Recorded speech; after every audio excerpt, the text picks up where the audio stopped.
My heart is just thumping right now.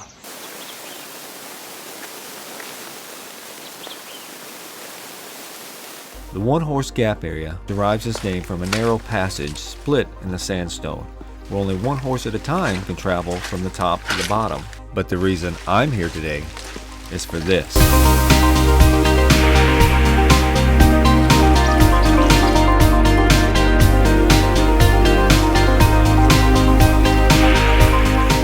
Yeah, so as you can see, this is a pretty unique area, and there's more than one gap here at One Horse Gap.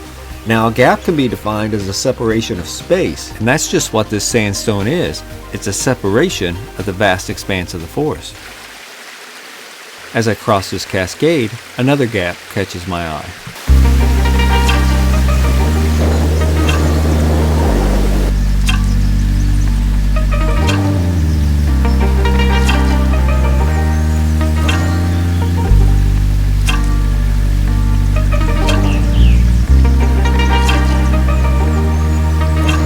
I had never attempted that before. It looked doable, and it was, but my heart is just thumping right now. So yeah, pretty cool, but wouldn't recommend. So as I get out of my hoodie, I descend down to the bottom of the cascade.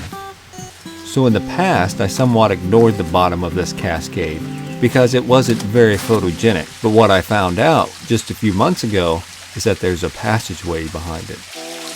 What I had entered was a bizarre world of weeping rocks. The first time I was here, I did not have a flashlight, but this time I came prepared. Now, what is fascinating about this area is there is a slight bend that leads to a pool.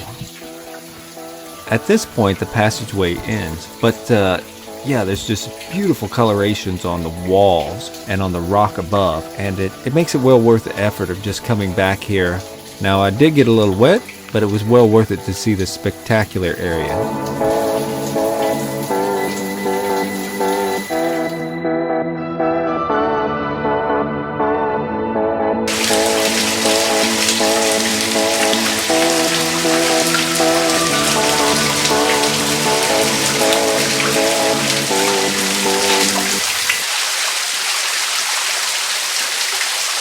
So as one exits the cascade area, they can follow a bluff line that leads to some unusual eroded rocks.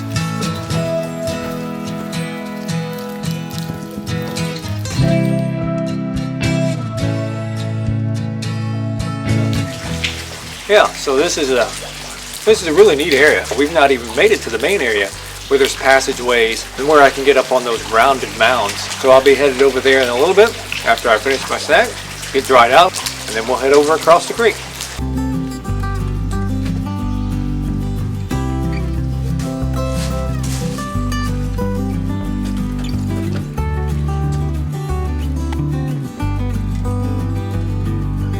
So I made it across the creek, and this was the photo that I came here today to get.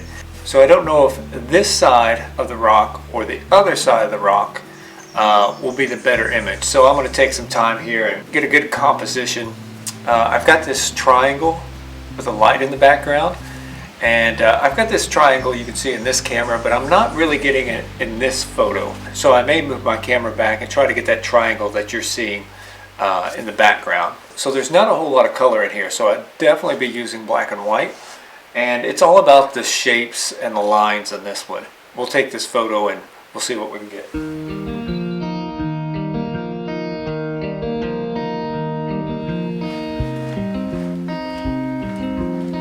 So I'm on the other side of this passageway. So I've got my camera down low shooting into the passageway. And I'm not so sure that this is as good a photo as the other one. So I'll put it up here and let you decide.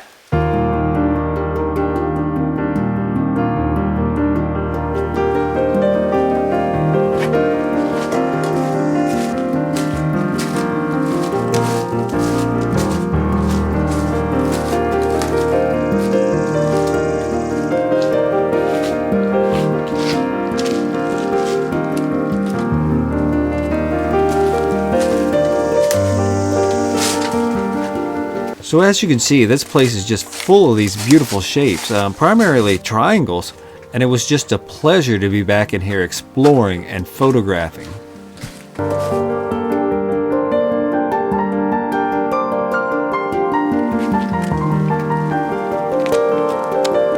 So the last stop of the day was these otherworldly mounds. I have visited this place many times in the past, and I'm always struck by its natural beauty.